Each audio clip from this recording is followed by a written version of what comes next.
नमस्कार दोस्तों, स्वागत है आपका हमारे चैनल हिंदी कार्टून सुनो में। आज की कहानी है खाना सिर्फ बहू बनाएंगी। कहानी सुनाते हुए ध्यान रहे कि आप कहीं मत जाएगा, क्योंकि ये कहानी आपको हंसी, मस्ती और सीख से भर देगी। तो चलिए शुरू करते हैं। कहानी की शुरुआत होती है मंदिर में, जहां शारदा जी रोज अपने बेटे मेहुल के लिए एक संस्कारी बहू की मन्नत मांगने जाती हैं। पंडित जी से उनकी बात होती है और वो उन्हें कहती है कि बहू ऐसी हो जो घर के सारे काम संभाल सके, जैसे उन्होंने सालों से किए हैं। पंडित जी भी उनको भरोसा दिलाते हैं कि वो जल्द ही कोई अच्छा रिश्ता देखेंगे। तभी मंदिर में मेनका अपनी बेटी रुचि के साथ आती है और माँ बेटी की बातचीत में पंडित जी को समझ आ जाता है कि शायद ये रिश्ता शारदा जी के परिवार के लिए ठीक रहेगा। शारदा जी और मेनका जी की मुलाकात होती है और जब दोनों परिवार एक दूसरे से मिलते हैं तो शारदा जी रुचि से उसकी घर संभालने की काबिलियत के बारे में पूछती है। रुचि भी उन्हें आश्वासन देती है कि वो घर के सभी काम करना चाहती है और अपने सास ससुर को खुश रखना चाहती है। रुचि की बातें सुनकर शारदा जी को बहुत संतोष होता है और वे रिश्ता पक्का कर देते हैं। अरे वाह, कहानी तो सही मजेदार मोड़ पर पहुंच रही है। आप तो जानते ही हैं,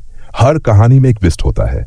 तो आगे क्या होगा, जरा ध्यान से सुनिए। शादी के बाद घर के पारंपरिक रिवाजों के साथ रुचि का स्वागत किया जाता है। शाम को जब परिवार खाना खाने की सोचता है तो शारदा जी बहू को रसोई में जाने का इशारा करती हैं। रुचि भी अपने सासू माँ की भावनाओं को समझते हुए खुशी खुशी रसोई में जाती है और पहले ही दिन एक स्वादिष्ट खाना बना देती है। सुबह जब मेहमान आते हैं तो रुचि सबको नाश्ता परोसती है और मेहमान भी उसकी तारीफ करते हैं। ये देख शारदा जी को अच्छा तो लगता है, पर वो मन में सोचती हैं कि रुचि कहीं घर में सबको अपने काबू में न कर ले। इसी सोच में डूबी शारदा जी रुचि से काम करवाने के तरीके ढूंढने लगती है। क्या सास बहू का ये तालमेल बना रहेगा? क्या रुचि घर में अपनी पहचान बना पाएगी? आगे की कहानी और भी दिलचस्प है, सुनते रहिए। धीरे धीरे शारदा जी रुचि को घर के हर छोटे बड़े काम में व्यस्त रखने की कोशिश करती हैं। एक दिन रुचि समझ जाती है कि शारदा जी उसे काम में व्यस्त रखना चाहती हैं ताकि वो खुद आराम कर सकें। ऐसे में रुचि बीमारी का बहाना बनाकर काम से छुट्टी ले लेती है और एक सहायक बुलाने का सुझाव देती है। शारदा जी मान तो जाती है, लेकिन सहायक का खाना परिवार को नहीं भाता और सबको रुचि के हाथ का खाना याद आने लगता है। शारदा जी को भी एहसास होता है कि रुचि की वजह से ही परिवार खुश और संतुष्ट रहता है। धीरे धीरे शारदा जी और रुचि के बीच का रिश्ता